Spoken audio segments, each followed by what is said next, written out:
Main idea of the passage कि इस paragraph के अंदर क्या लिखा गया है। ठीक है, अब कोई पैराग्राफ अगर है तो उसकी फर्स्ट लाइन और लास्ट लाइन जो है वही पढ़ी जाएगी।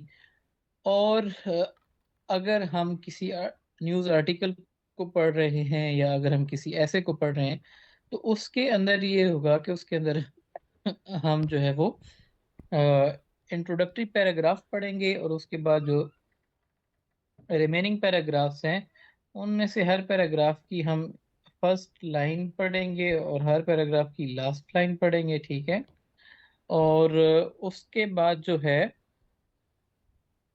हम आखिरी जो कि कंक्लूडिंग पैराग्राफ होता है हम उस पैराग्राफ को पढ़ते हैं। ठीक है, तो इस तरीके से स्किमिंग की जाती है। स्किम करना जो होता है रीडिंग के अंदर वो हम इस तरीके से करते हैं। ठीक है, अब इसका मकसद क्या होता है? स्किमिंग का मकसद ये होता है कि हम मेन आइडिया लेना चाहते हैं कि इस मजमून के अंदर, इस पैराग्राफ के अंदर किस मौजू पे बात की गई है। डिटेल्स में हम नहीं जाते, डिटेल्स को हम इग्नोर करते हैं, हम सिर्फ और सिर्फ उसका मेन आइडिया लेने की कोशिश करते हैं। ठीक है, स्किमिंग की जो रिक्वायरमेंट्स हैं वो नंबर 1 पे स्पीड है कि यानी कि जल्दी से रीड करना है। नंबर 2 पे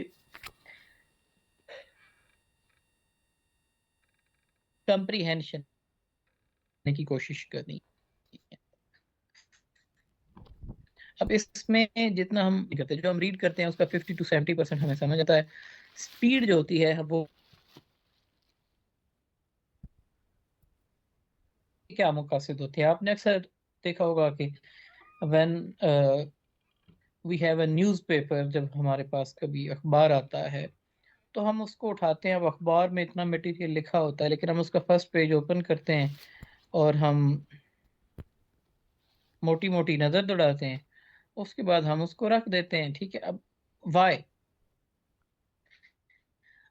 अब वो सिर्फ और सिर्फ हेडिंग्स देखने के लिए होता है। जब हमने हेडिंग्स देख ली तो हेडिंग्स देखने के बाद हमें आइडिया हो जाता है, हमें पता चल जाता है कि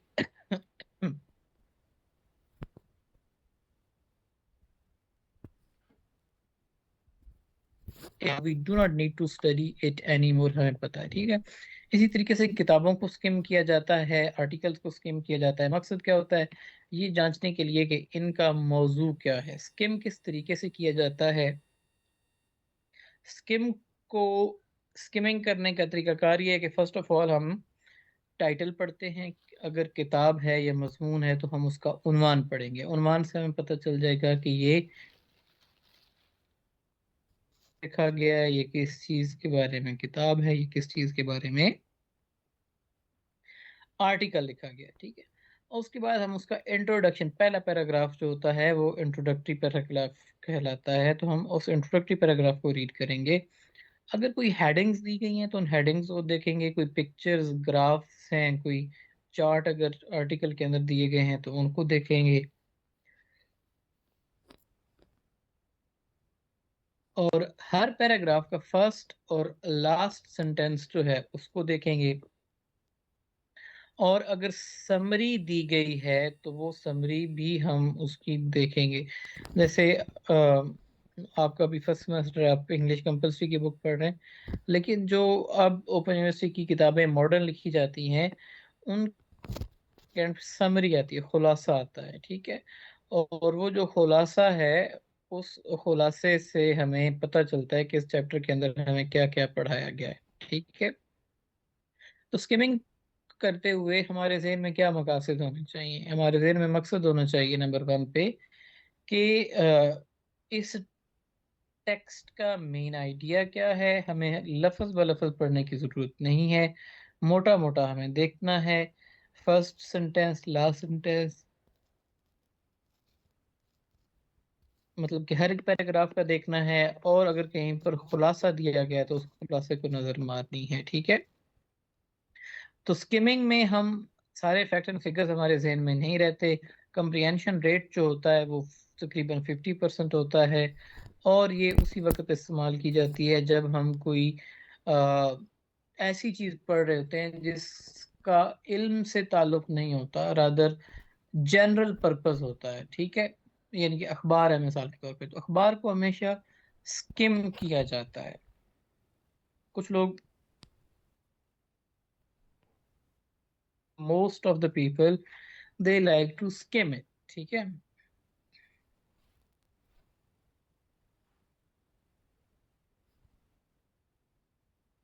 जी, स्किमिंग के बाद जो दूसरी चीज है वो है स्कैनिंग, ठीक है। स्कैन करना जी, आप लोगों के पास, अक्सरियत के पास कंप्यूटर्स होंगे, कंप्यूटर्स में आपने एंटीवायरस भी इंस्टॉल किया होगा। तो कभी कभी एंटीवायरस आप स्कैन पे लगाते होंगे। जब एंटीवायरस स्कैन पे लगता है तो वो क्या करता है, बताएं जरा जी। रीड करता है, और रीड करने के बाद वो ये देखता है कि कहीं पर कोई मिलिशियस सॉफ्टवेयर जो है वो तो मौजूद नहीं है। अगर कोई मलिशियस सॉफ्टवेयर है तो वो उसको आइडेंटिफाई करता है, ठीक है।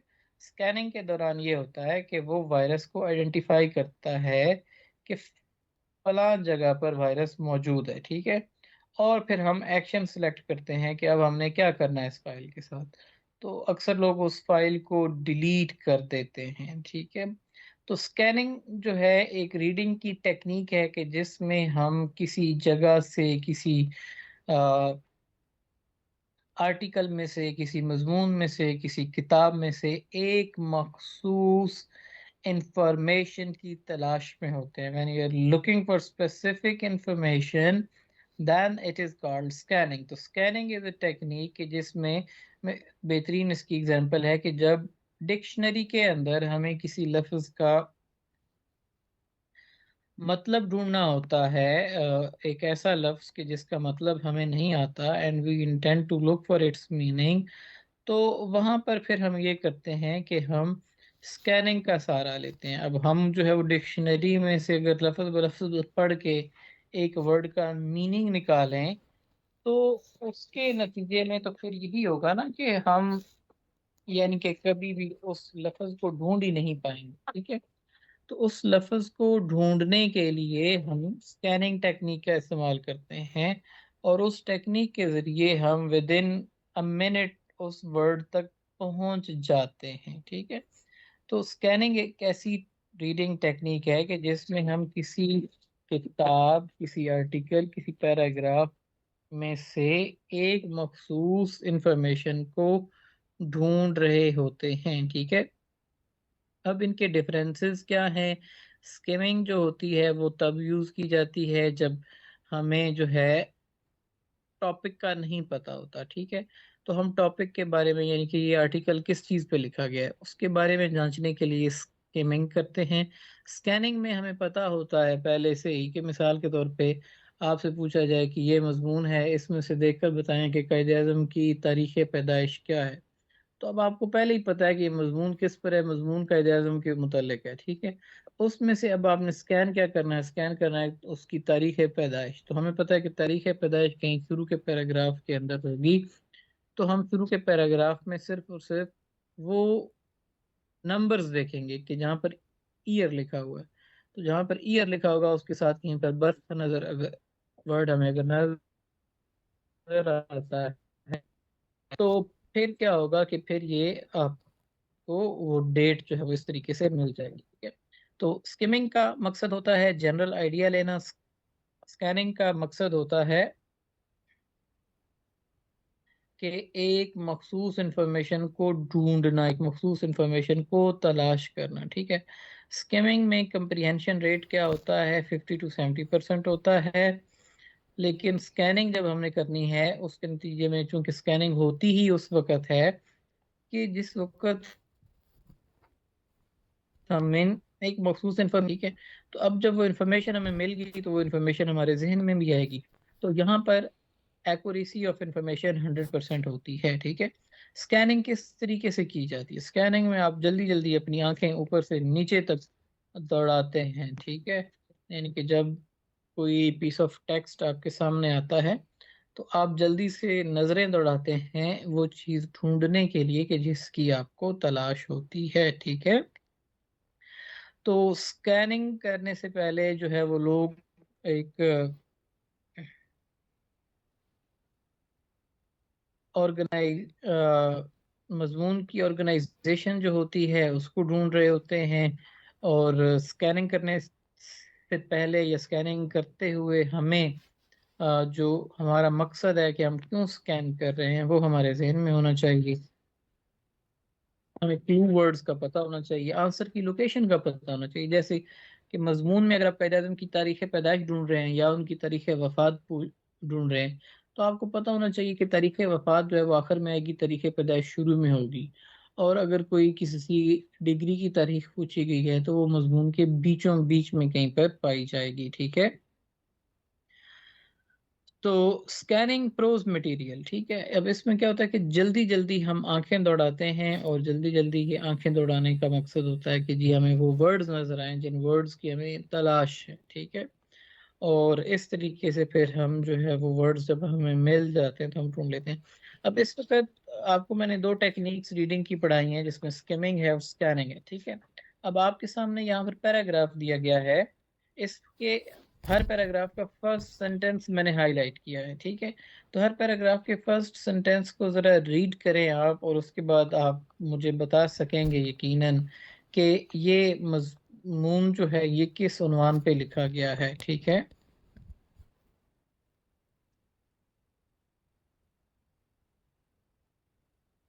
प्लीज रीड करें जी, प्लीज रीड इट आउट।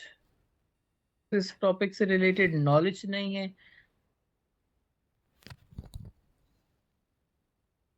आपके पास इन चीज़ों का पहले से ही नॉलेज मौजूद है, तो फिर आपको ये चीज़ें डिटेल में पढ़ने की जरूरत नहीं है, आपके जहन में ये चीज़ें रह जाएंगी। ठीक है। हाँ, नेक्स्ट टॉपिक बेटा जो हमारे पास आता है वो यूनिट नंबर 4 का थर्ड टॉपिक है, और वो है, सॉरी, फोर्थ टॉपिक है, और वो है लेटर ऑफ एडवाइस। ठीक है।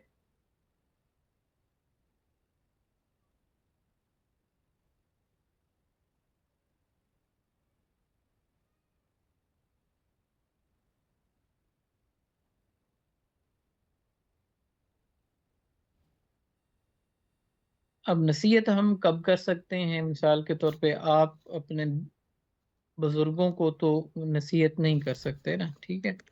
तो यानी कि नसीहत जो है वो उन लोगों को की जाती है जो हमसे छोटे होते हैं या हमसे लेस एक्सपीरियंस्ड होते हैं। ठीक है। इस किस्म के लेटर्स जो होते हैं ये मोटिवेशनल नेचर के होते हैं, और इनके अंदर हम जो है सीरियस किस्म की वर्बल सजेशन या रिटन सजेशन जो होती हैं वो उन लोगों को देते हैं। ठीक है। लेटर ऑफ एडवाइस जो है ये दो लोगों के बीच में अच्छे ताल्लुकात उस्तवार करता है, या दो लोगों के बीच में म्यूचुअल ट्रस्ट का रिलेशनशिप जो होता है उसको डेवलप करता है। ठीक है। अब ये जो चीज़ें हैं, ये जो लेटर ऑफ एडवाइस है ये लोगों को राह रास्त पे लाने के लिए इस्तेमाल हो सकता है। अगर कोई गलत हैबिट है उनकी, उसको छोड़ने के लिए इसको इस्तेमाल किया जा सकता है, जिंदगी में आगे बढ़ने के लिए इस्तेमाल किया जा सकता है।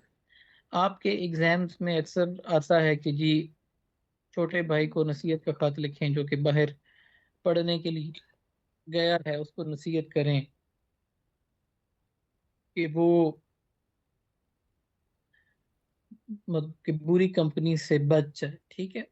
तो इस तरीके से और भी मुख्तलिफ टॉपिक्स हैं जिसमें लेटर ऑफ एडवाइस होता है। एज अ फादर जो है वो अपने बेटे को लेटर ऑफ एडवाइस लिखें कि वो हॉस्टल में है। ठीक है। और वो हॉस्टल में जो है वो अच्छा काम करे, मेहनत करे, और मेहनत से जो है वो आगे बढ़े, लगन से आगे बढ़े। ठीक है। लेटर ऑफ एडवाइस लिखते हुए हमें प्रोफेशनल वर्ड्स का इस्तेमाल करना चाहिए। वार्म, वार्म से मुराद ये है कि इस किस्म के अल्फाज का इस्तेमाल करें कि जो कि जिनके अंदर जज्बात झलकते हों। ठीक है। जज्बात झलक रहे हों जिनके अंदर। ठीक है। अब ये इमोशंस और फीलिंग्स जो होती हैं ये बड़ी सिग्निफिकेंट होती हैं, क्योंकि अगर आप इमोशन लेस हो के किसी को एडवाइस करेंगे तो वो इनसिग्निफिकेंट होगी। ठीक है। उसको सिग्निफिकेंट बनाने के लिए, उसको अहम जो है वो अगले बंदे की नजरों में बनाने के लिए हमें सिंसियरिटी शो करना होती है। ठीक है। अगर सिंसियरिटी होगी तो फिर ही बात बनेगी, अगर सिंसियरिटी नहीं होगी तो फिर बात नहीं बनेगी। ठीक है। अब लेटर ऑफ एडवाइस कब लिखा जाता है? एक तो जनरल है कि जी खुद से आप चाह रहे, जो आपके अजीज हैं, जो आपके अकारिब हैं, जो रिश्तेदार हैं, आपको पता है कि कोई पढ़ने गया है तो आप ऐसी नसीहत करते रहते हैं। बड़े बुजुर्ग हमेशा, आपने देखा होगा कि जी, छोटों को नसीहत करने में हर वक्त ही लगे होते हैं, कितने अ, शौक होता है उनको कि वो नसीहत वैसे ही करते रहते हैं। ठीक है।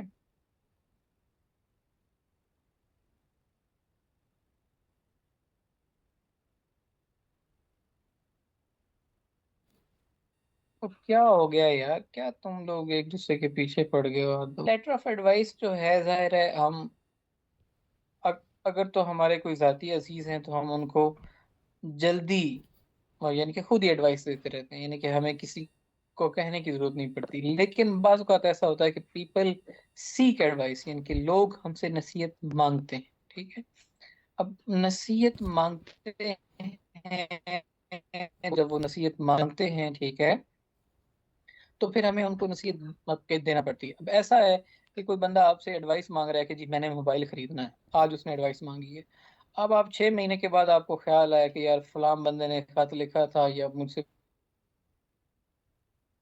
मॉडर्न फॉर्म जो है वो क्या है, खत की मॉडर्न फॉर्म है जी के आप ईमेल कर देते हैं या आप मैसेज भेज देते हैं व्हाट्सएप पे। ठीक है।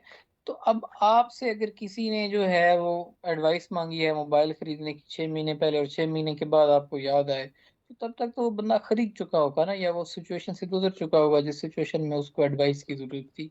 सो व्हेन एडवाइस इज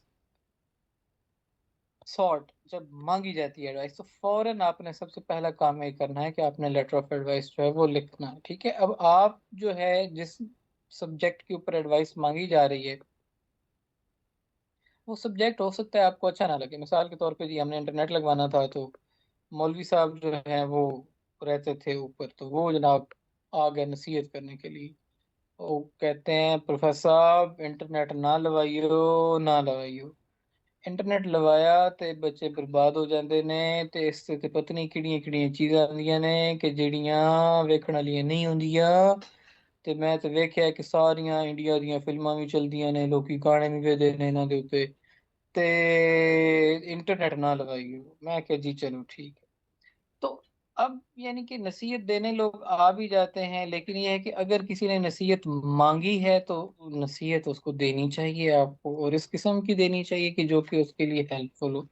अब वो बंदा बेचारा अपनी जानिब से तो सिंसेरिटी लेकर आया ना, वो सिंसेरिटी, लेकिन उसकी एडवाइस जो थी वो मेरे लिए वर्थवाइल नहीं थी। इस वजह से नहीं थी क्योंकि अ, उसको नहीं पता कि हमारी तो बेसिक एजुकेशन जो है वो, उसका लिंक ही इसके साथ है कि हमने तो इंटरनेट से ही रिसर्च पेपर्स डाउनलोड करने हैं, इंटरनेट से किताबें डाउनलोड करनी है, कि हमारा तो इसके बगैर गुजारा ही नहीं है।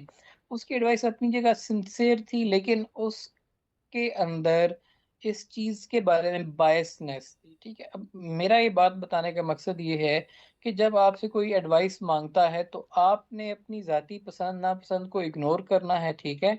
और उसको इग्नोर करने के बाद आपने जो है ये करना है कि आपने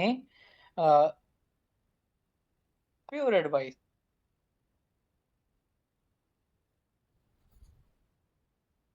की तरह। ठीक है। अब आपने अपनी जजमेंट्स वगैरह नहीं देनी, डायरेक्ट जजमेंट नहीं देनी, रादर उसके सामने पूरी सिचुएशन खोल के रख देनी और उसको नसीहत दे देनी है कि आपके नज़दीक ये चीज़ ज़्यादा बेहतर है।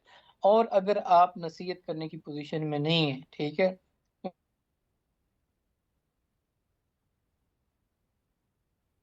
आपके पूछना शुरू कर दें, तो मैं अर्ली चाइल्डहुड एजुकेशन के बारे में नसीहत करने की पोजीशन में नहीं हूँ, मैं उसको नहीं पढ़ा सकता। ठीक है।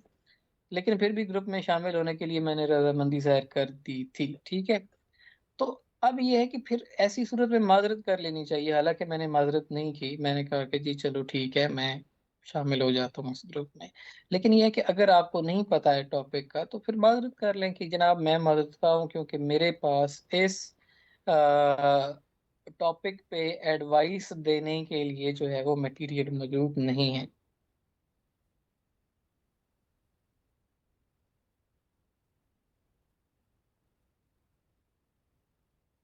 की लैंग्वेज होती है उसको इग्नोर करना चाहिए, वो यूज नहीं करती, सॉफ्ट लैंग्वेज यूज करनी चाहिए। ठीक है।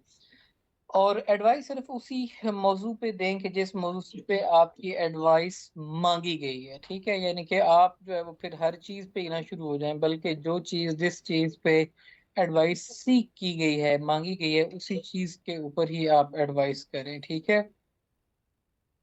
और अगर कोई आपकी एडवाइस ले लेता है तो अब आप जो है वो हवाओं में ना उड़ना शुरू कर दें कि आप ये कहें कि जी किसी सुपीरियरिटी कम्प्लेक्स का शिकार हो जाएं कि जी ये देखें फलां बंदे ने मेरी एडवाइस देखी थी और मेरी एडवाइस को देखने के बाद वो देखो जी इधर चला गया। रादर उसका शुक्रिया अदा करें कि उसने आपकी नसीहत ली है, ठीक है। तो इन केस कि अगर आप ऐसी सिचुएशन में हो कि आपको नसीहत की ज़रूरत हो, तो फिर आप ये करें कि ऐसे बंदे से नसीहत मांगें कि जिस पे आप रिलाय कर सकें, जो कि रिलायबल किस्म का इंडिविजुअल हो। ना कि ये कि गली में खड़े हुए शख्स से ये नसीहत मांगे कि यार बताओ मैं कौन सा कारोबार शुरू करूं, ठीक है। तो वो दो मतलब कि कारोबार नंबर जो है वो आपको क्या बता सकता है, वो तो बेचारा खुद गली में खड़ा है, तो वो आपको क्या कारोबार करना सिखाएगा, ठीक है। सो अगर आपकी कोई रिक्वेस्ट का या ये चींची बंद करवाना है दरवाजे की। अच्छा। तो अब अगर कोई आपकी लेटर ऑफ एडवाइस को अप्रिशिएट करता है, यानी कि लेटर देता है आपको, तो उसका शुक्रिया भी अदा करें कि जी आपने मुझे जो है वो नसीहत की, ठीक है। एक सैम्पल लेटर ऑफ एडवाइस है, इसको प्लीज जरा रीड आउट करें जी। Dear students, hello and welcome to spring semester of functional English. As your tutor, I believe that I have a wealth of information to share with you, and I hope that you may benefit from my knowledge and experience. Although being an AIU student allows you a great deal of freedom, but with the freedom comes a great deal of responsibility. If you're a self motivated person, then this class is for you. Success will follow.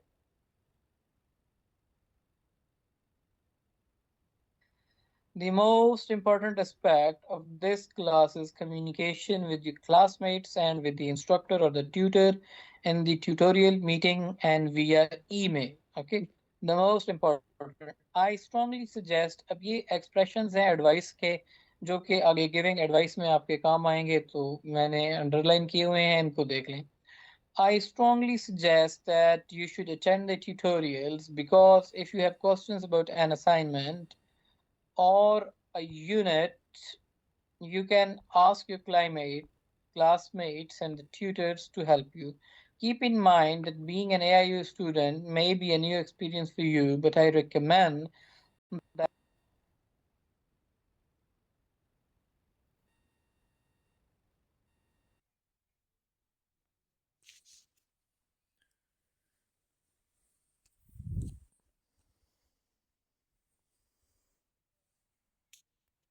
write what is that hidden advice in the sentence. Farooq साहब,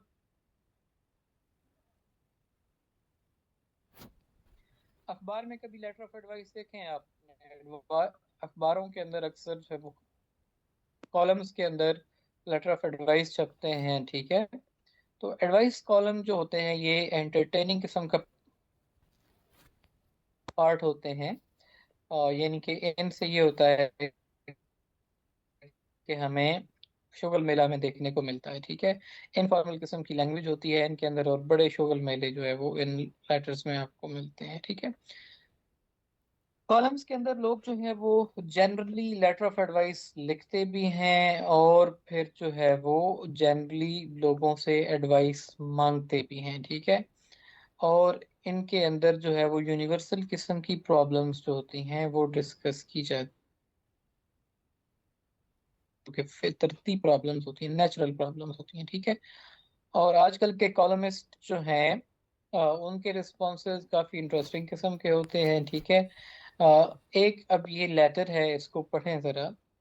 और अदबी किस्म की ज़बान है, वो लोग जो कि सूडो इंटेलेक्चुअल्स हैं उनको समझ नहीं आएगी, ठीक है। तो मैं आपको स्लाइड्स कैसे भेजूं, मुझे वो रास्ता बताएं कि जिस agony aunt My doctor says I am suffering from arthritis in my hands. It is painful to work at home or at office type. I cannot do as much gardening as I would like to do. The doctor has prescribed me pills, but I don't like to fill my body with drugs. I do take cod liver oil as I have heard that is good for joint pains. Can you recommend some things that aren't drugs, please? Okay. Secretary in pain. अब ये letter है dear aunt एग्नी. अब ये अखबार में लिखा गया. अब आंट एग्नी, एग्नी का क्या मतलब होता है? तकलीफ. यानी कि वो जनरल लोगों के नाम खत लिख रहा है. और अदबी किस्म की जबान में है. ठीक है, यानी कि आंट एग्नी कोई एग्जिस्ट नहीं करती. एग्नी आंट नहीं है. रादर एग्नी तकलीफ का नाम है, और अपने आप को वो नाम दे रहा है सेक्रेटरी इन पेन. कि मैं सेक्रेटरी और मैं तकलीफ के अंदर हूँ. ठीक है, तकलीफ के अंदर रहने वाला सेक्रेटरी. तो अब उसका रिस्पॉन्स एक आ रहा है, लेटर ऑफ एडवाइस, जो कि उसको किसी दूसरे की जानिब से दिया गया. प्लीज रीड इट आउट जी. इस लेटर को रीड करें, खुद से रीड करें जी.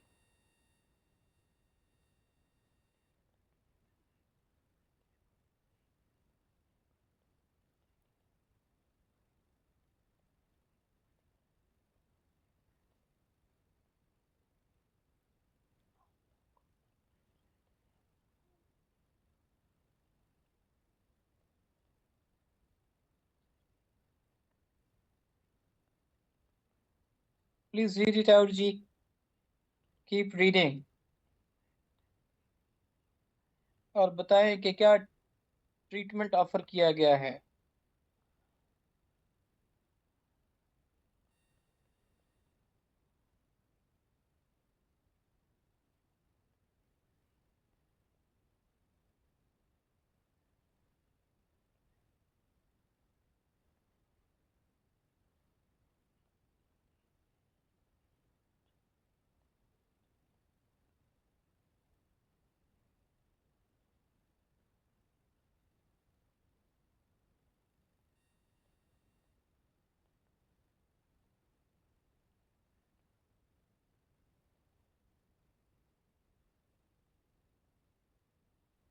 मैग्नोथेरेपी जी.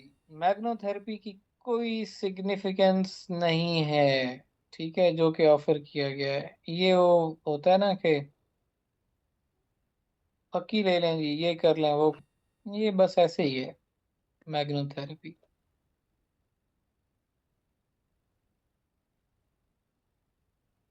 ओके जी, पढ़ लिया है तो ठीक है. नेक्स्ट है आपका टॉपिक लिसनिंग. और लिसनिंग या स्पीकिंग, इसमें गिविंग एडवाइस, कि अगर आपने किसी को नसीहत देनी है तो किस तरीके से देनी है. ठीक है. डायलॉग है एक चीज. डायलॉग से हम आगाज करते हैं. डॉक्टर हसन जो है वो सईद को एडवाइस दे रहे हैं. I see that you smoke rather heavily. Said, I'm afraid I do smoke too much. Dr. Hassan, well, my advice is to stop smoking at once, or you will damage your lungs and might end up with a heart disease. Have you ever tried giving up? Said, yes, several times, but I just find it too difficult. Dr. Hassan, in that case, let me suggest a few things you can do. Firstly, if you smoke strong cigarettes, you should change to milder ones. Okay, Dr. Hassan. You should also conscientiously try to reduce the number of cigarettes you smoke each day. Don't smoke the whole cigarette. Put out a cigarette after you have smoked half of it, right? Say, I'll try, doctor, although it may be difficult. Dr. Hassan. Also get a nicotine gum from medical store, and whenever you feel an urge to smoke, just start chewing a gum. तो अब ये एक dialogue है जो कि advices के ऊपर मुश्तमिल है. यानी कि इनके अंदर हमें जो है वो एडवाइस देते हुए दिखाई देते हैं. ठीक है.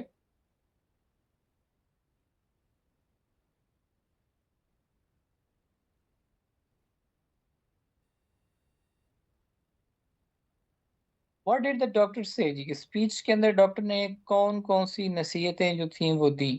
The doctor advised Said to give up smoking. He directed Said to change to milder cigarettes.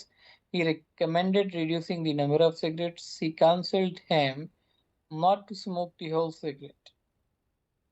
Now rewrite the following short advices aim to complete sentences. Use different words of advice given in the bold in the above sentences.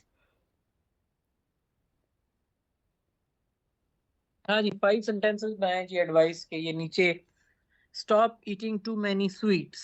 ठीक है, अब इसको advice में convert करें कि you are advised, या I advise you, या I recommend you, या आई डायरेक्ट यू। ठीक है, to stop eating many sweets. इसी तरीके से बाकी 4 जो हैं उनको भी आप एडवाइस के अंदर कन्वर्ट करें और लिखकर शेयर करें। ओके, नेक्स्ट एक और डायलॉग है, इसको पढ़ें जी। I feel absolutely exhausted. You should get some rest. Why don't you lie down for some time? I haven't eaten anything for 24 hours. You must have a decent meal first. I'll get you some hot rotis and vegetables at once. You ought to have one right now. Meanwhile, I get the food ready. I also feel a bit sick. I guess I have a sore throat. Oh dear.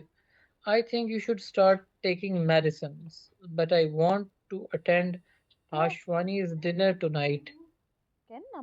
You must be joking. All you need is a quiet evening and a good rest. You have to relax, but I promise.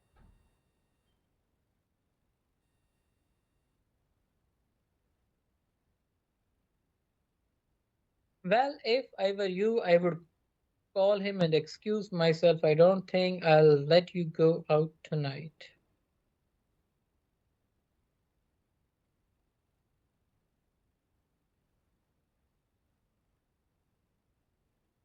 Okay जी, there are number of different ways कि अंग्रेजी के अंदर मुख्तलिफ अंदाज से हम advice जो है वो दे सकते हैं लोगों को कि you should get some rest, you must, you should, you must, you और, यानी कि हमने ये जो मॉडल वर्ब्स पहले पढ़ लिए हैं उसमें हमें पता है कि मस्ट का, ऑट का, शुड का एक्सप्रेशन यूज होता है एडवाइस देने के लिए। इसके बाद I advise you, I recommend you, I suggest you. ठीक है, तो ये चीज़ें जो हैं ये भी जो होती हैं ये चलें जी आगे आ जाते हैं। डॉक्टर अब्दुल हफीज साहब का एक लेटर है, इस लेटर को रीड आउट करें। इसके अंदर मैंने जो एक्सप्रेशंस ऑफ एडवाइस हैं उनको अंडरलाइन किया हुआ है। ठीक है, रीड द होल लेटर और ये जो एक्सप्रेशंस हैं इन पे खास फोकस कीजिएगा जी। एक्सरसाइज है, इसको देखें। Now imagine that you are advising a friend about how to be successful in exam. Right advice, what advices would you give, right at least 5 advices. जी, आप चाहते हैं कि आपका दोस्त इम्तिहान में कामयाब हो, आप इस पोजीशन में हैं कि आप जो है वो नसीहत करें, तो आप ऐसे कौन से 5 जुमले लिख सकते हैं अपने दोस्त को नसीहत देने के लिए कि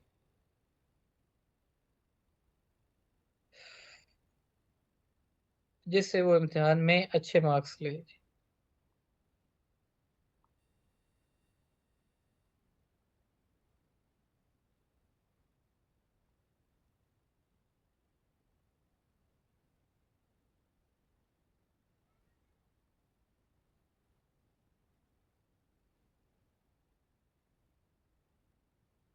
ओके जी, वेरी